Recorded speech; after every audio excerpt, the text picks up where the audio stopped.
Obsolete.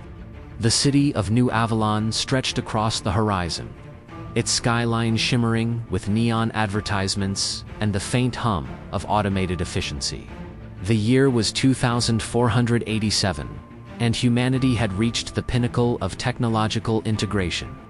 Every citizen, from janitors to executives, had long since accepted the neural integration chip NIC, a device implanted directly into the cerebral cortex. It granted instant access to knowledge, automatic skill downloads, and seamless employment in the hyper-efficient economy. But not everyone had surrendered to progress. Lars Varden was a relic, a stubborn holdout in a world that no longer had patience for the old ways.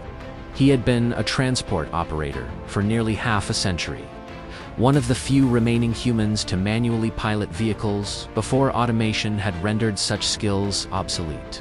When the government revoked his transit license claiming lost records from the old system, he knew what they wanted. They wanted him to take the chip, plug into the system, and become another cog in the machine. But Lars refused. The city's bureaucratic maze was designed to break men like him. Without the NIC, he had to manually study the digital CDL archives, poring over ancient transit regulations and technical schematics on air brakes, vehicle inspections, and emergency protocols. He used an outdated AI assistant, a relic from before the mandatory integration era, to break down dense texts into digestible study guides. It was slow work, but Lars preferred it that way. "Just get the chip, old man," the recruiter at the labor bureau had said, shaking his head in disbelief. "You'll have instant certification, any job you want." Lars had only chuckled. "If I wanted a machine thinking for me, I'd let one drive the damn bus." He had seen it happen before. People who got the chip weren't the same afterward. Sure, they were efficient. Sure, they could pull information in milliseconds. But they lost something human. Conversations became transactional. Creativity dulled.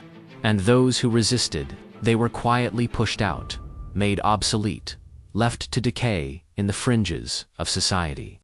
To make matters worse, his body wasn't what it used to be. The doctors had warned him about his blood pressure, told him his refusal to adapt was killing him faster than age ever could. The world moved too fast for men like him, and he knew it.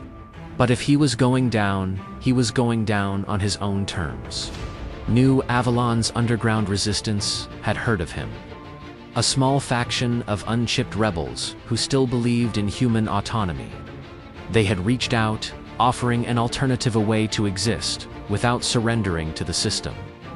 Lars wasn't sure what they had in mind, but he knew one thing. He wasn't ready to be assimilated, not yet. The night the enforcers came, Lars had been in his small, dimly lit room, reviewing an old manual on hydraulic braking systems. The power flickered, a brief interruption that sent a shiver down his spine. Then came the sound-heavy metallic footsteps approaching, precise and unrelenting. He reached for the makeshift weapon under his kata length of reinforced pipe he had scavenged, but he knew it wouldn't make a difference. With a deafening crash, the door was torn from its hinges.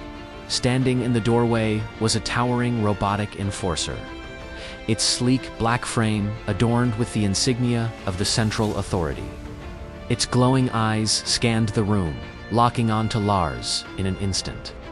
"Citizen 4481. You are in violation of Directive 1-A. Failure to integrate," the machine intoned in a cold, mechanical voice. "You will be transported for further analysis." Lars took a step back, muscles tensing. He had always known this moment would come, but he had hoped to see the sun rise one more time. With inhuman speed, the enforcer lunged, a metal hand gripping Lars by the collar. He struggled, but resistance was futile. The machine injected a sedative into his neck, and the world faded into darkness. Lars awoke to the sound of distant waves. His vision swam as he tried to sit up, his body heavy and sluggish. The floor beneath him was smooth and white, the air thick with a sterile scent. He was in a glass enclosure. Beyond the transparent walls, a sprawling landscape stretched out a fabricated paradise, complete with rolling hills, artificial sunlight, and a carefully maintained ecosystem. But it was all a lie. He could see other enclosures in the distance, each containing a solitary figure. Some paced, others sat in silent resignation. A voice crackled to life from an unseen speaker. "Welcome, Subject Varden. You have been selected for observation under the Human Preservation Initiative.